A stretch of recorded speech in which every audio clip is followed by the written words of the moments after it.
And I have encountered this type of harassment riding the subway in New York City. This is not new, and that is the problem. Mr. Yoho was not alone. He was walking shoulder to shoulder with Representative Roger Williams. And that's when we start to see that this issue is not about one incident. It is cultural. It is a culture of lack of impunity, of accepting of violence and violent language against women, and an entire structure of power that supports that. Because not only have I been spoken to disrespectfully, particularly by members of the Republican Party and elected officials in the Republican Party, not just here, but the President of the United States last year told me to go home to another country, with the implication that I don't even belong in America. The governor of Florida, Governor DeSantis, before I even was sworn in, called me a whatever that is. Dehumanizing language is not new. And what we are seeing is that incidents like these are happening in a pattern. This is a pattern of an attitude towards women and dehumanization of others. Welcome to The Politicrat. I'm Omar Moore. It is Friday, July the 24th, 2020. You just heard Representative Alexandria Ocasio-Cortez in a speech yesterday on the House floor. On this edition of The Politicrat, AOC, Ted Yoho, and toxic masculinity and misogyny, and what men and boys can do to end it.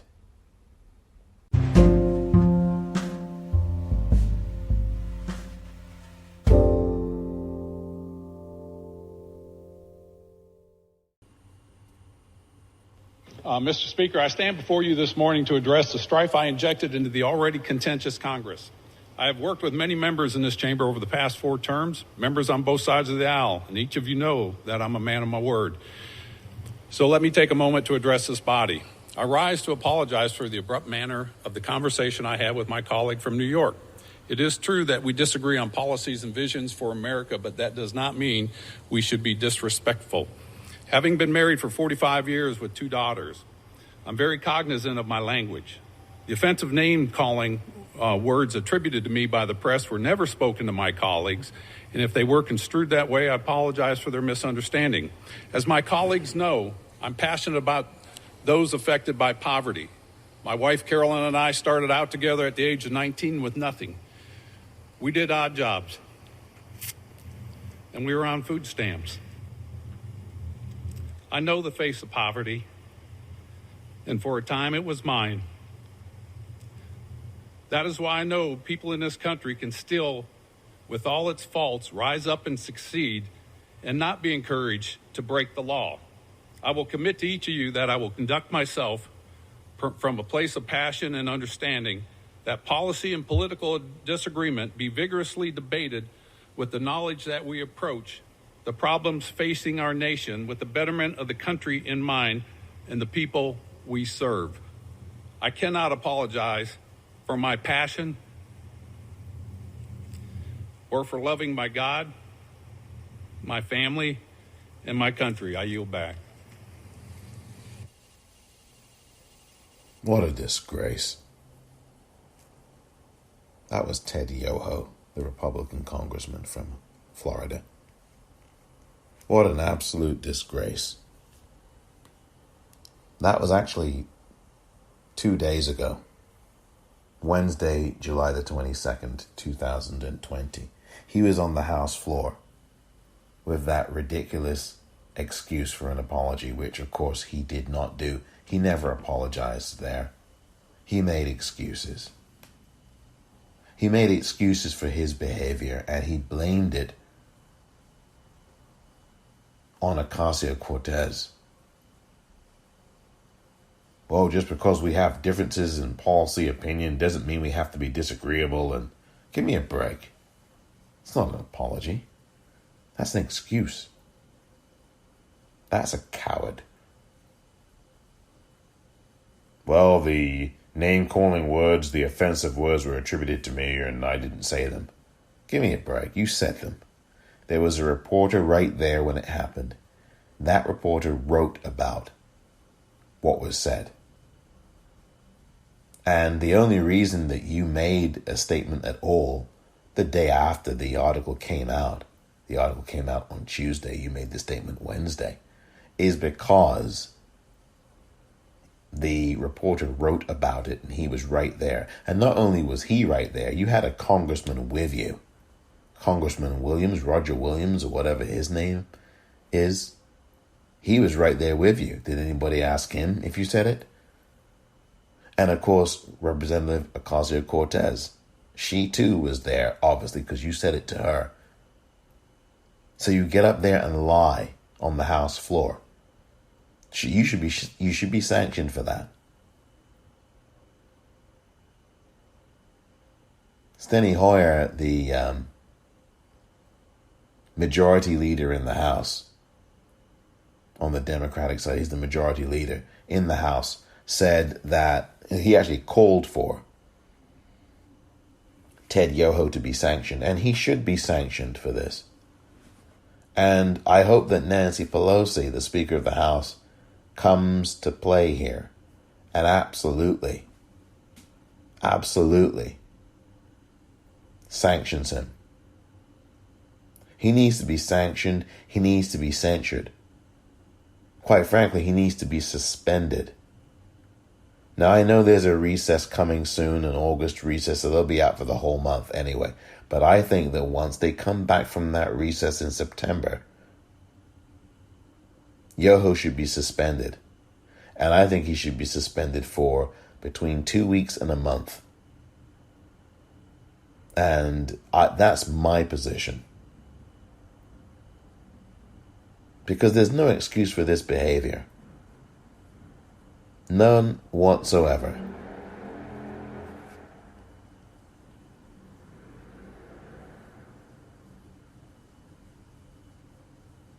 Because there's no excuse for this behavior.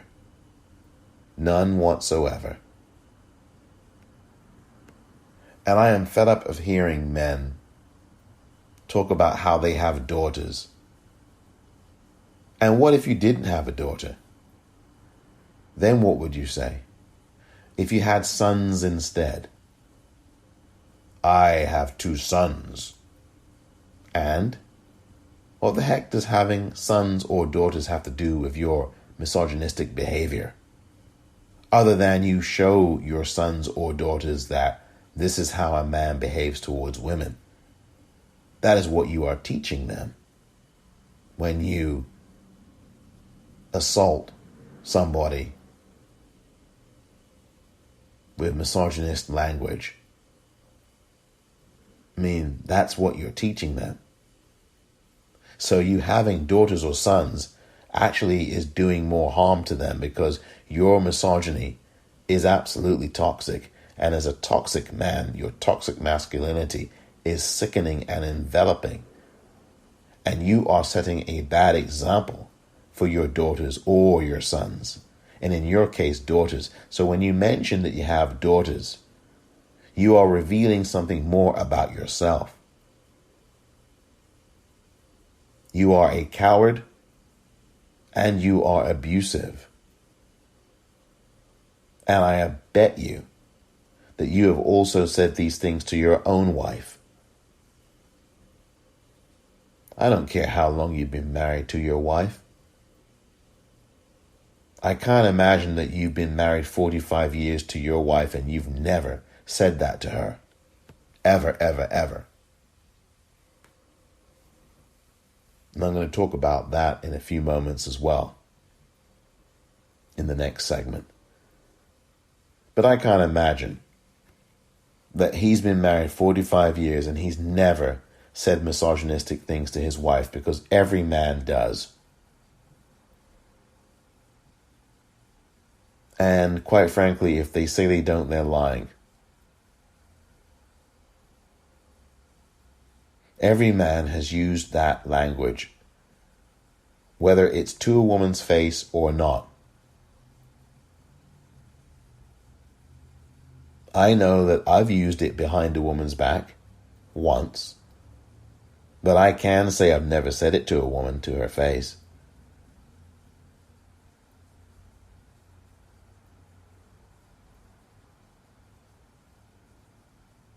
You know, when you have a conversation and then you mention those two words, that's the context in which I used it, the one time I used it. Talking to someone else about this other person. And that's probably how a lot of men have used it. And there are, of course, many more men, however, who use it directly at the woman that they are attacking verbally.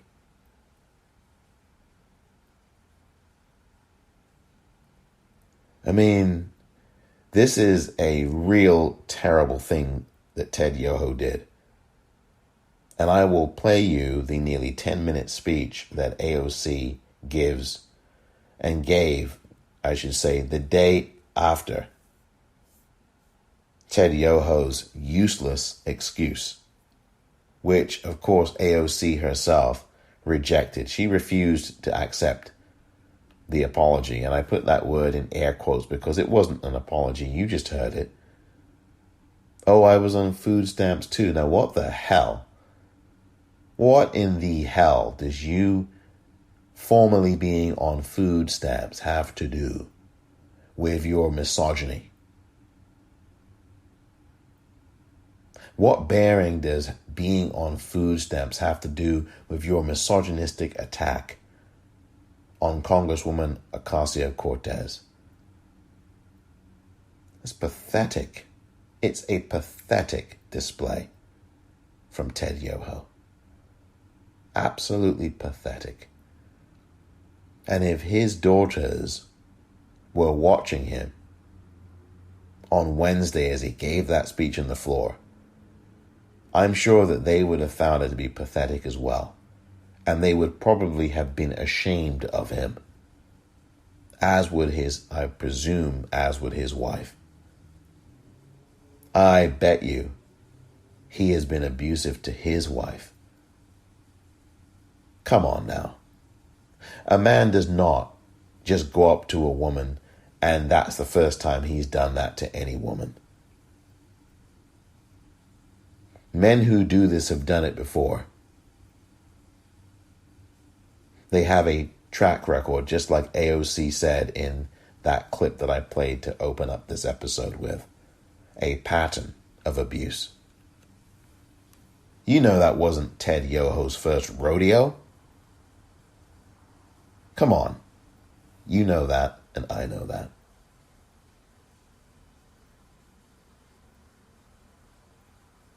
Have you no sense of decency? To use the words of Joseph Welch, the U.S. Army attorney, who of course was at the McCarthy hearings back in the day. That applies to Ted Yoho. Of course he doesn't have any sense of decency. He's an indecent human being who takes no responsibility. And what really is a bigger indictment than that is the community, the constituency who voted for him. Because this guy has served several terms in office. So they obviously like what he has to say. Because they keep voting him in. So it reflects on them too. They vote in a misogynist. And if he's a misogynist, he's most likely also a racist. And if he's a racist, he's most likely also a homophobe and a transphobe.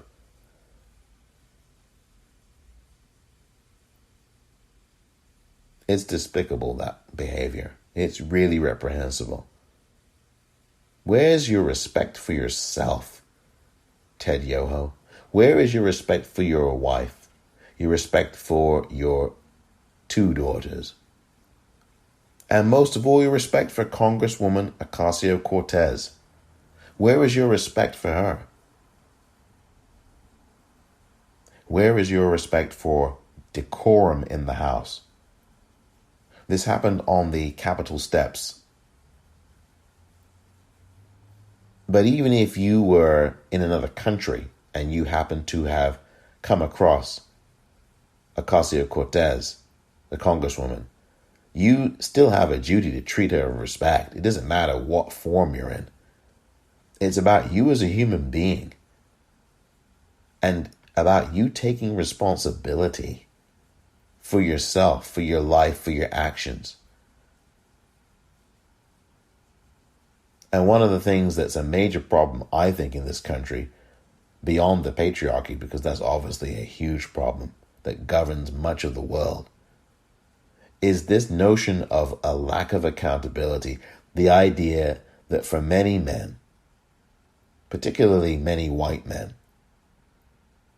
freedom is freedom from accountability. Freedom to them is freedom from responsibility.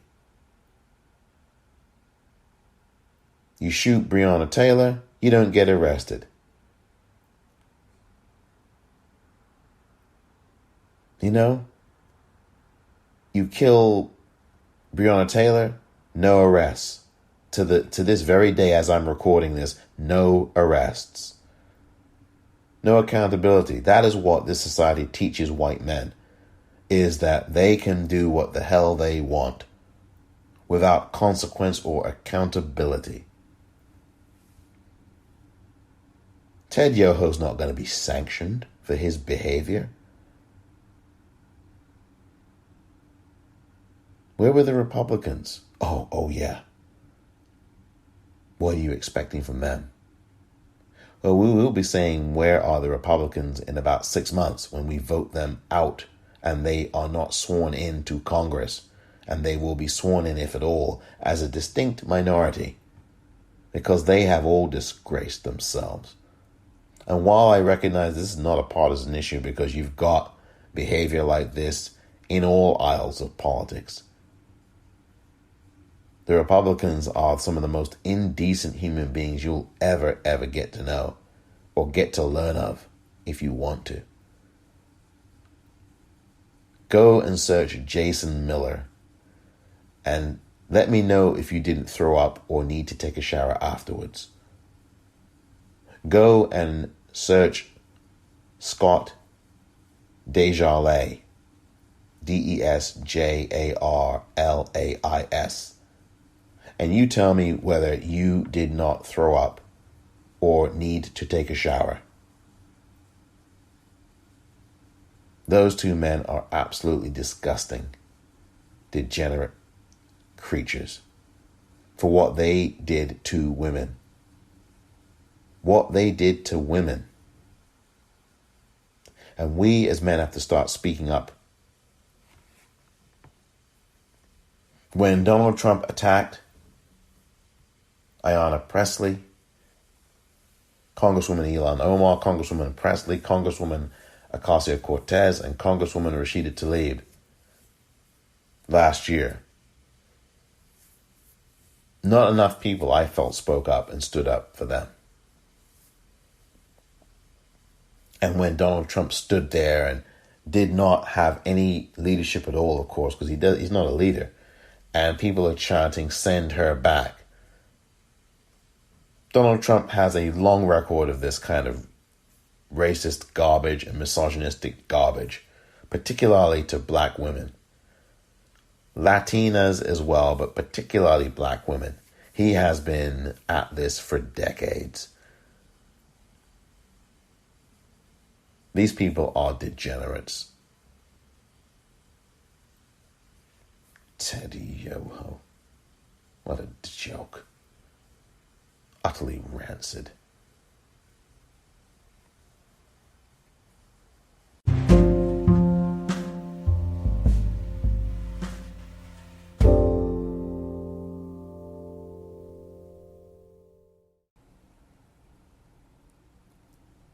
What you've done enough.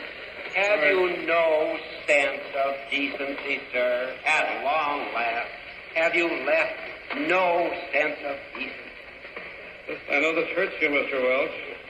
I'll say it hurts. May I say, Mr. Chairman, as a point of personal privilege, I'd like to finish this. Senator, I think it hurts you too, sir. I'd like to finish this.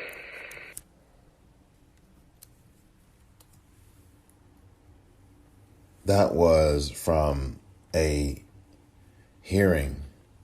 That was back in the late 1950s or so. I don't remember the date.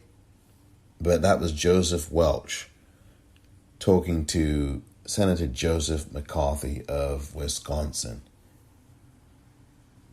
And Joseph Welch was the attorney for the U.S. Army man. I guess he was accused of something. I forget how that whole thing transpired. And there was a hearing on that Eugene McCarthy was holding, and of course it was the Red Scare era in the 1950s, and communism and the frightening nature of that. Ooh, oh my God, I'm scared. And that was a very real thing. I don't mean to be mocking, but that was a very serious thing in this country. House Un-American Activities Committee. House Un-American, I mean, that was a serious thing. And Eugene McCarthy, the Republican, was behaving like a real, I don't know what you want to call him, but my goodness gracious me. This guy was hunting down people who he believed were communists. Have you now or have you ever been a member of the Communist Party? You know, a lot of careers were ended in Hollywood by lots of people who gave up these individuals. There was a lot of that paranoia, and so that clip was played, have you no sense of decency, and the person who said that, as I said earlier, was Joseph Welch. And that applies to not just Ted Yoho, but many men out here. I had on Twitter at the Popcorn REEL asked a question yesterday. Have you or can you honestly say that you have never called a woman, never ever in your life called a woman the two words that you are going to hear AOC say shortly in her nearly 10-minute long speech from yesterday? And I only got one response. One response as I record this, only one person. And that person said no, they'd never ever called a woman those two words that Ted Yoho used in his misogynistic attack on Congresswoman Ocasio-Cortez. Now, I'm assuming that the one person who answered the question was being honest. But my question did not ask, have you ever said those two words? Because everybody has said those two words, whether about a woman or whether not, whether in her presence or not. There's no question about it.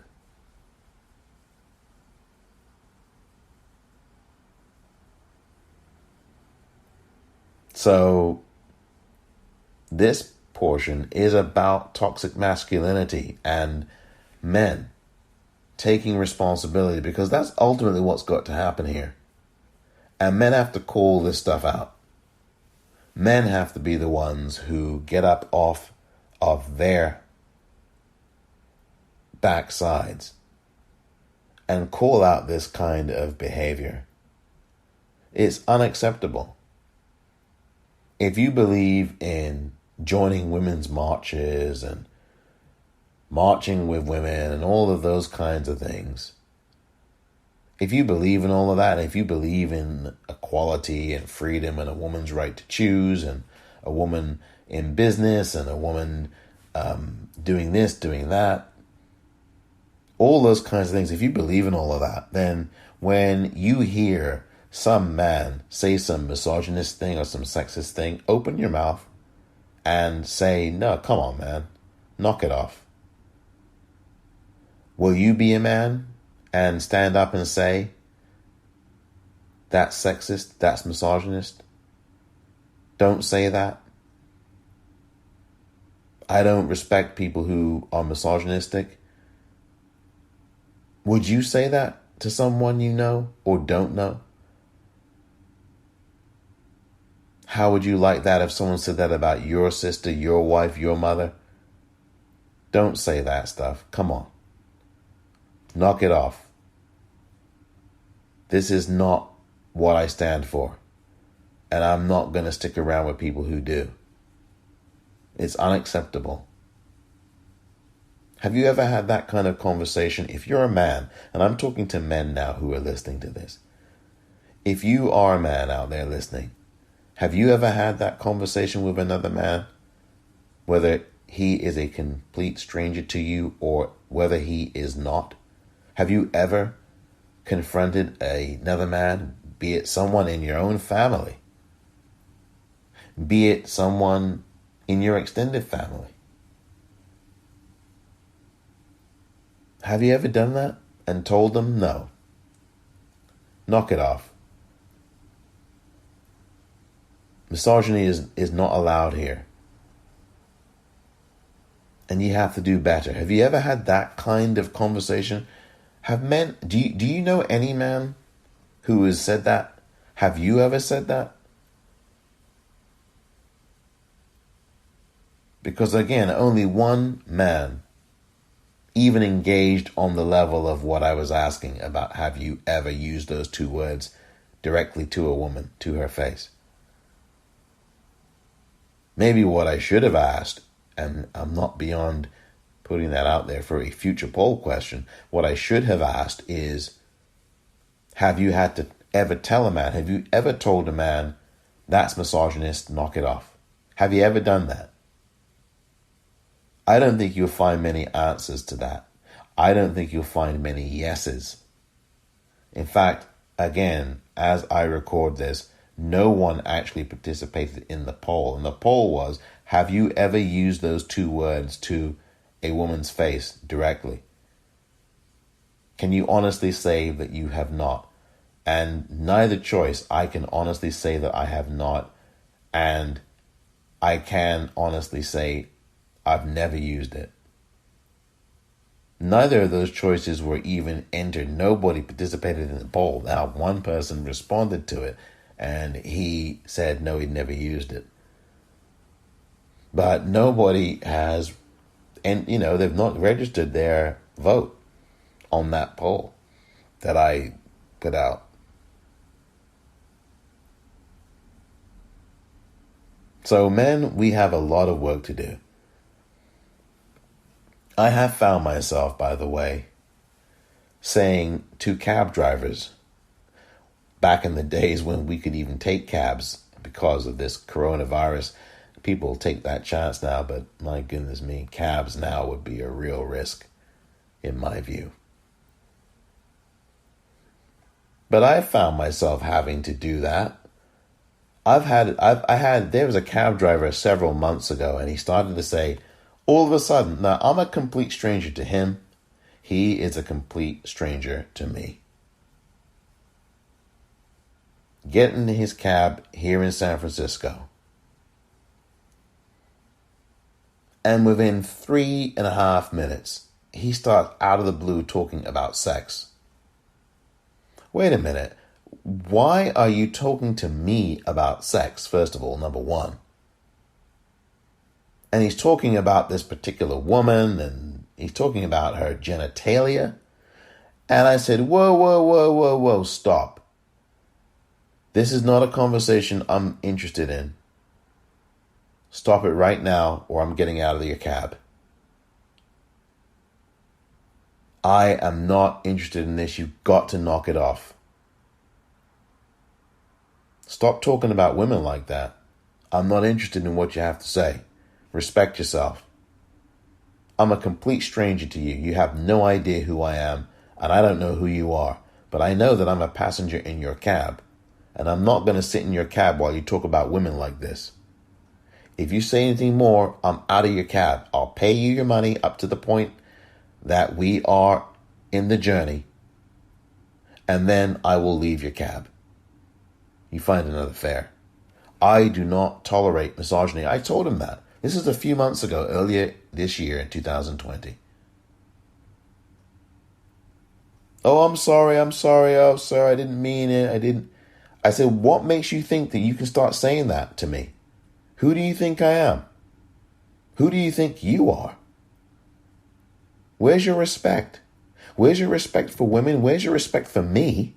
And where's your respect for yourself? Where's your own self-respect? Oh, I'm sorry, I didn't mean it. I'm sorry. And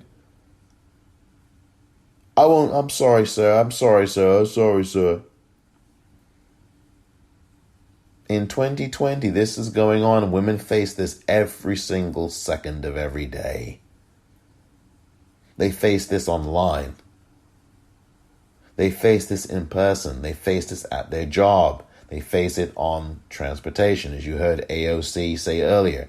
They face this everywhere, from members of their own family, friends, everybody.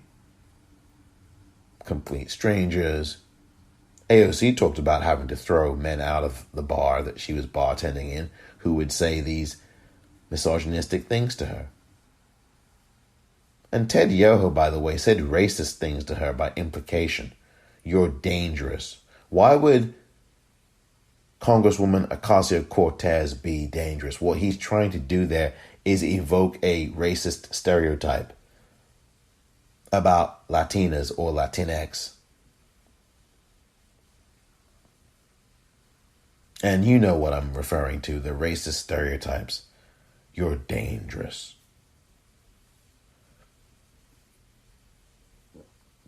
Not more dangerous than you and your state and the history of Florida and white men who burned down Rosewood, Florida in 1923. You want to talk about dangerous? You want to talk about dangerous? Look at the FBI, who have issued report after report about white males, terrorists, being the most dangerous group of people in the country, ahead of Al-Qaeda and ISIS by miles, country miles. Do not tell me about who's dangerous, Ted Yoho.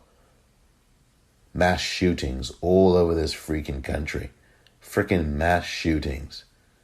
And almost always white men. 9 out of 10. 9 out of 10 times. Without fail. Tell me about dangerous, please. Absolute nonsense. Men have a responsibility, and we have to straighten up and fly right. We have to unlearn. We have to dig deep. We have to excavate. We have to, at minimum, begin to ask ourselves why we are saying things like these.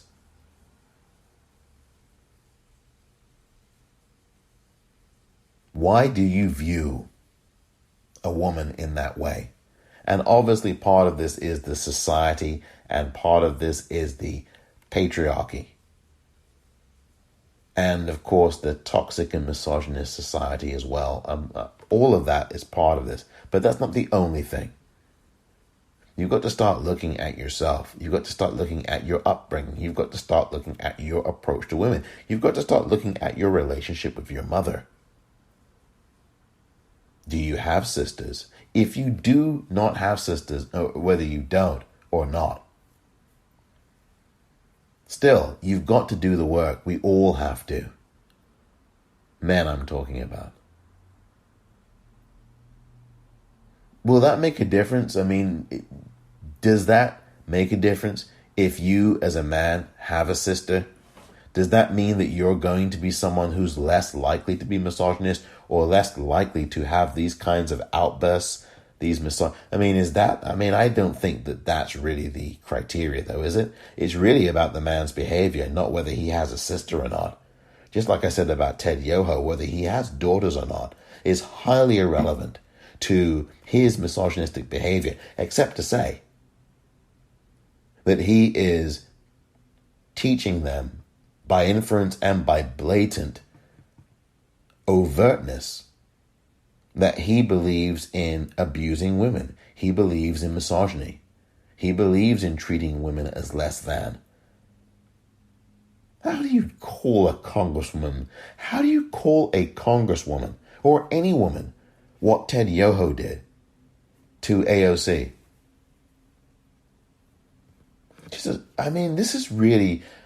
This should be getting a whole lot more attention, quite frankly, because people might think, oh, that's just that is not a small thing.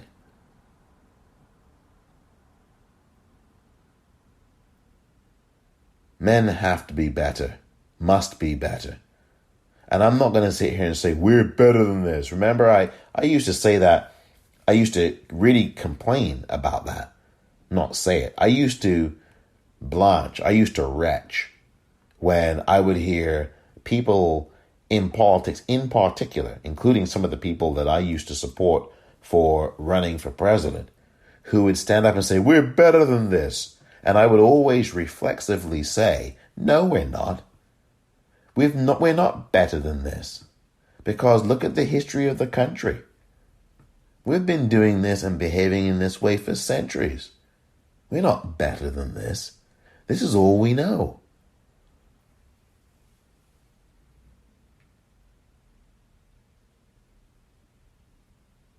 I think we really have to dig a lot deeper. We really do have to dig a lot deeper than we are digging.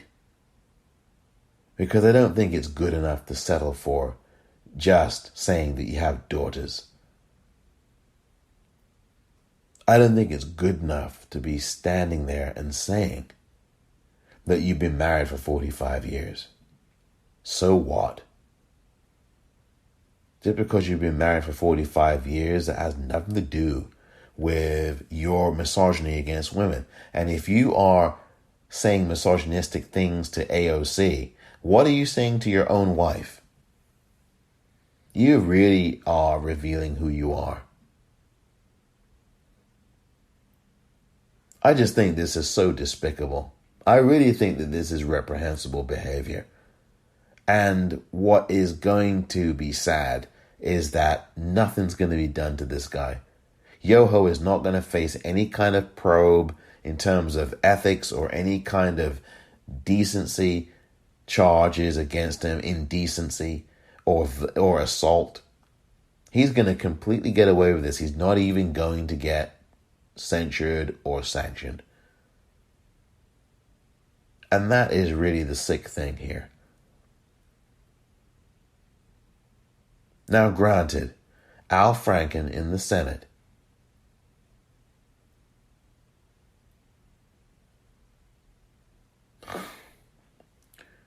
let me just say something about Al Franken again. Because some people I've had conversations with several people about this 3, 4, 5 years after the fact. 3 years. 2017 is when Al Franken was forced to resign from the Senate, December of that year.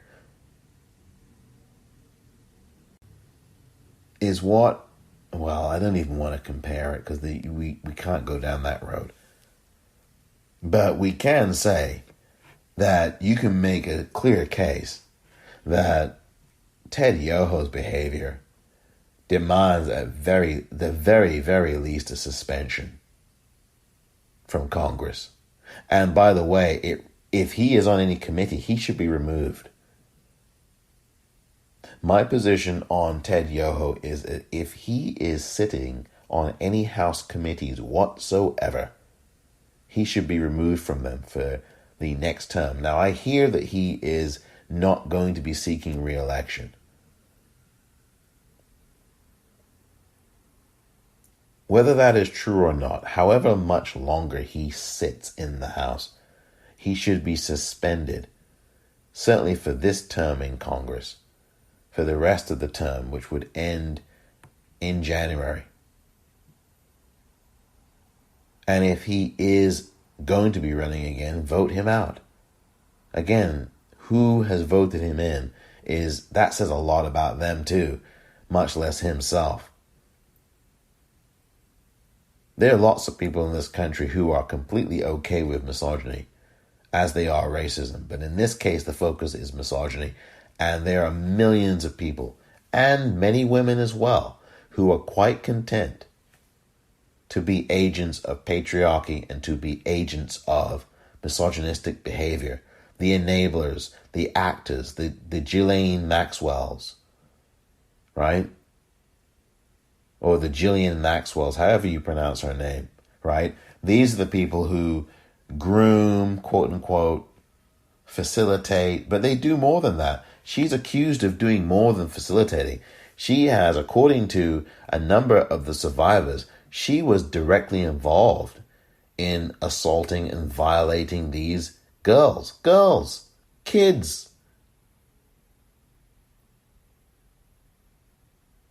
So misogyny and hatreds like misogyny and the attacks and violence against girls runs deep to the point in which you've got other members of the same gender perpetuating this and perpetrating it, just like you have men doing it. And it's no less severe. Whether men or women do this to women, it is evil. And the challenge for men, I think, right now, is to really look in the mirror and ask yourself, why am I silent when I hear these things? What will it take for me to say something?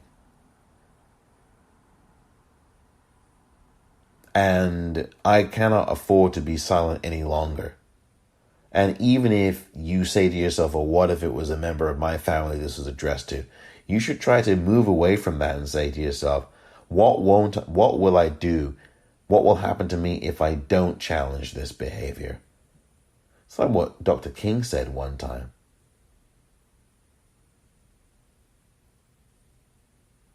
It's not what will happen to you if you do give somebody money. I'm kind of paraphrasing what he said. I'm going to paraphrase it. It's not what will happen to me if I do give the beggar money. What will happen to the beggar if you don't give him or her money? And you should be thinking about that in terms of your behavior towards women. And change your behavior. For some people, that might take longer than others. Change your thinking. Unlearn, unpack these kinds of modes of behavior that are so negative and toxic. I mean, that's the challenge for any man or boy. It's got to start when you're young, when you're 4, 5, 6 years old. A boy has to be socialized to respect girls and women. And from age 4, age 3, age 4 and 5, 6, young boys have to be socialized to respect girls from a young age.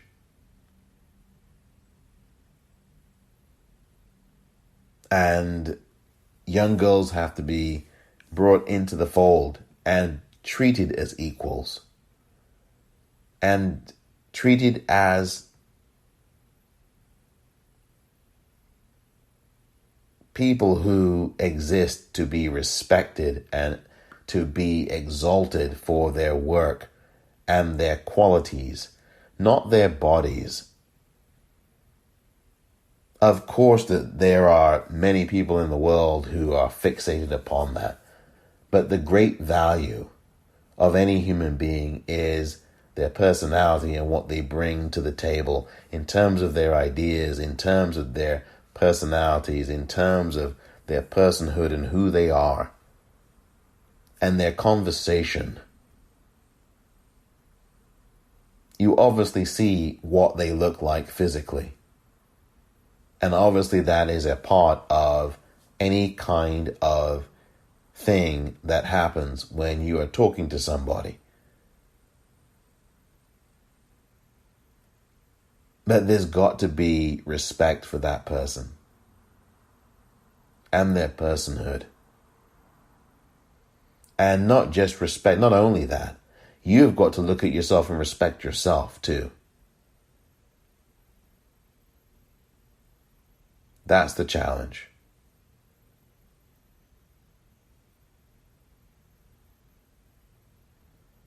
When I return, I'm going to play you the entire 9 minutes and 54 seconds of the floor speech from Thursday made by Alexandria Ocasio-Cortez, the congresswoman from New York's 14th district in the Bronx and Queens. And as I go into the break, I want to leave you with this question. Have you ever used the two words that you will hear Congresswoman Ocasio-Cortez use? Have you ever used the two words, F and B? Have you ever used those words to a woman directly? Have you ever said that to a woman directly? Think about your answer to that. I'll be right back.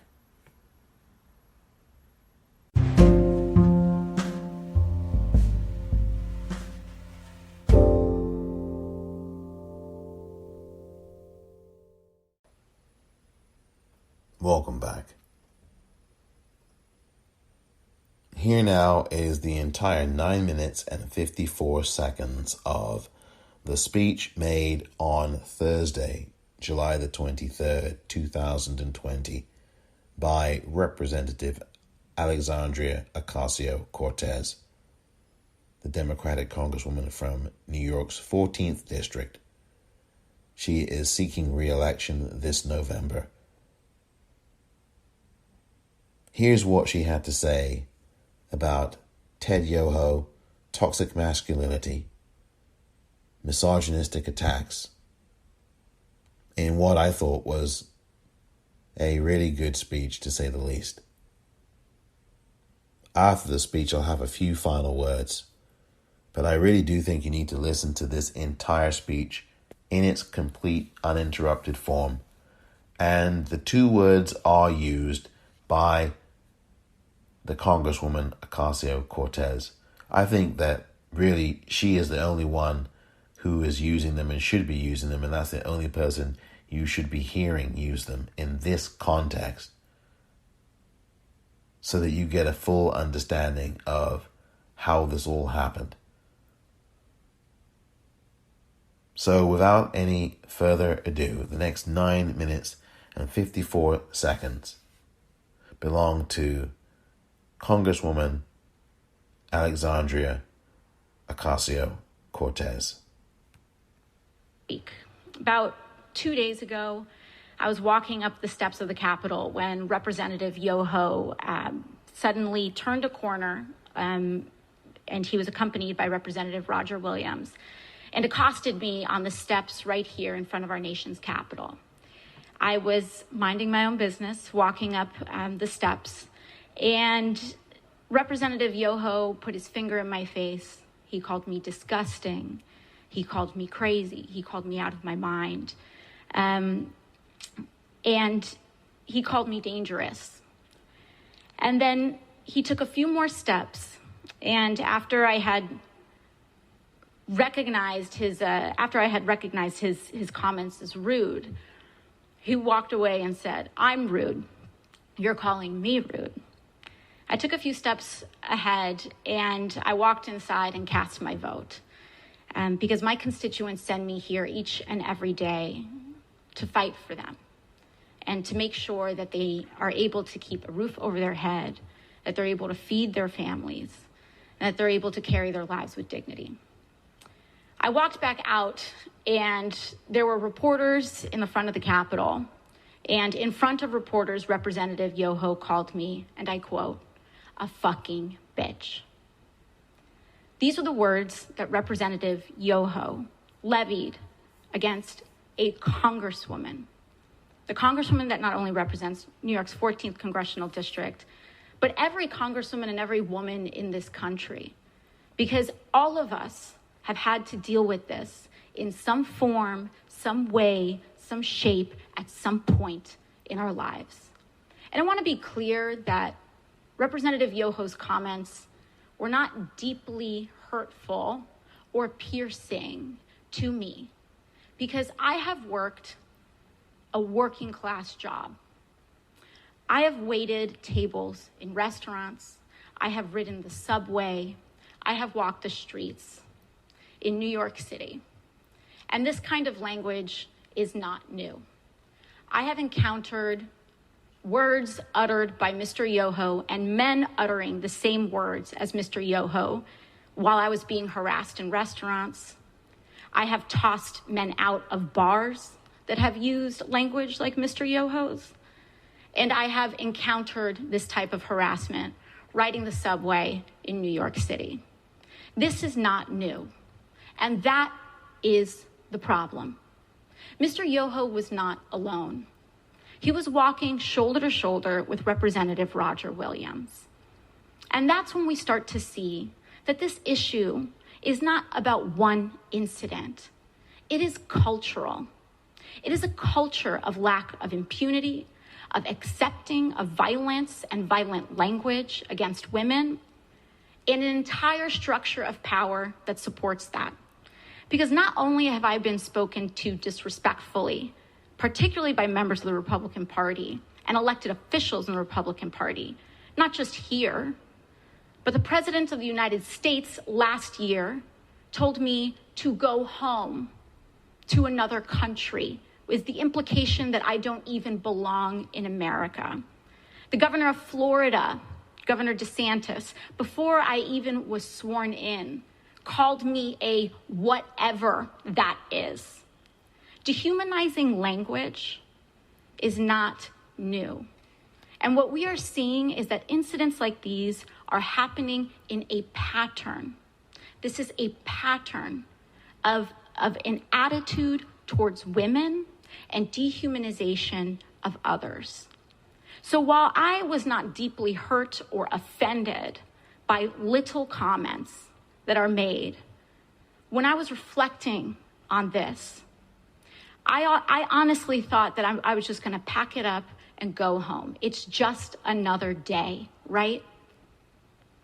But then yesterday, Representative Yoho decided to come to the floor of the House of Representatives and make excuses for his behavior.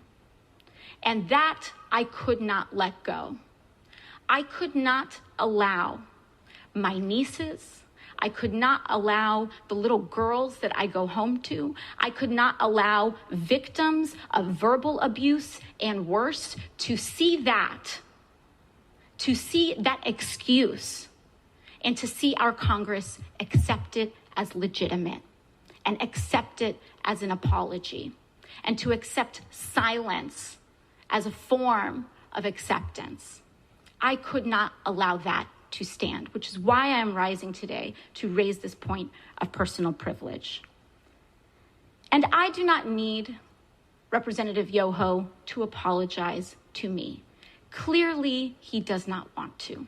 Clearly, when given the opportunity, he will not. And I will not stay up late at night waiting for an apology from a man who has no remorse over calling women and using abusive language towards women.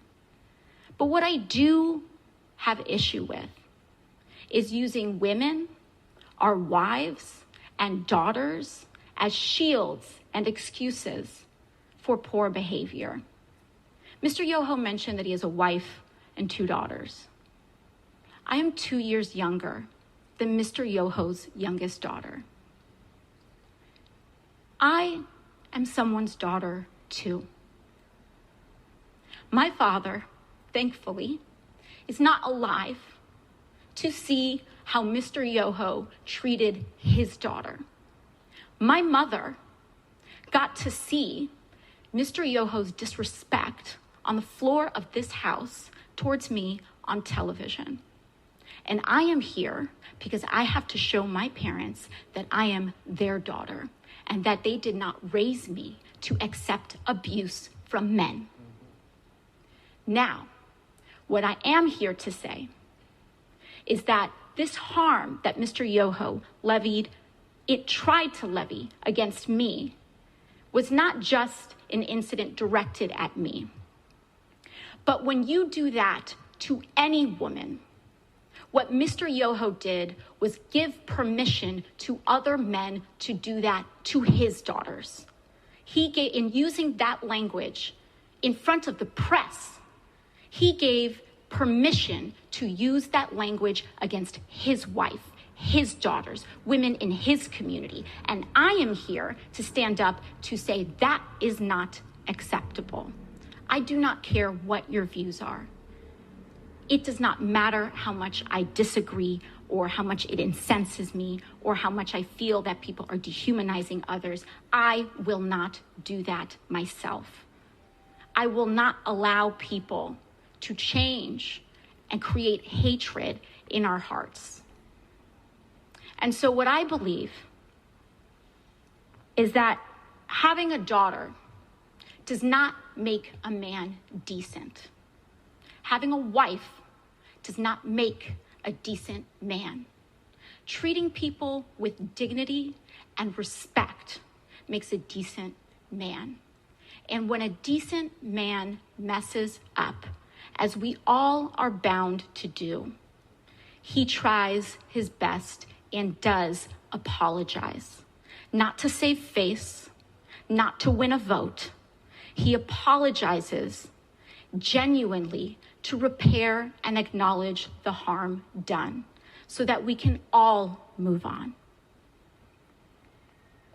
Lastly, what I want to express to Mr. Yoho is gratitude.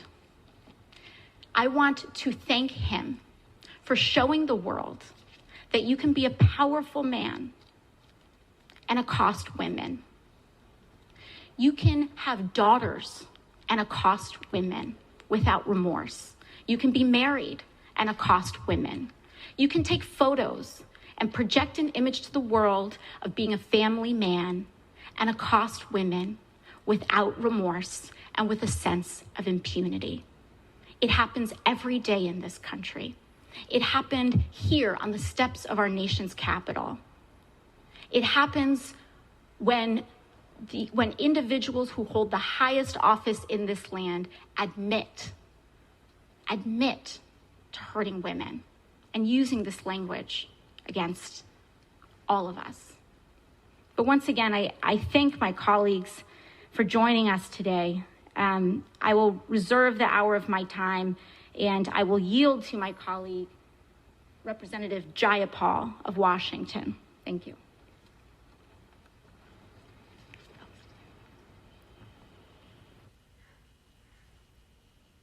That was the entire speech on the House floor yesterday by Representative Alexandria Ocasio-Cortez. An excellent speech, and her words speak for themselves. What I would like to see going forward is Ted Yoho be sanctioned for this, taken off the committees that he is on, if any, and suspended. And if he is running again, those of you who are in his district in Florida, you know what to do. Vote him out. If he is no longer running, no matter what, whether he's running or not, make sure you call your switchboard in Congress at 202-225-3121. That congressional switchboard operator will ask you, who would you like to speak to? You tell them Ted Yoho, and they will put you through to his office, whether to a voicemail service, answering service, or whether it's to an aide. You may have a choice to select who you want, but if it's a message, voicemail, make sure you leave one that's respectful. Make sure it's also passionate, though. But be respectful and mindful that their aides are going to be listening to this, most likely, not the congressman himself. But we as men have lots of work to do.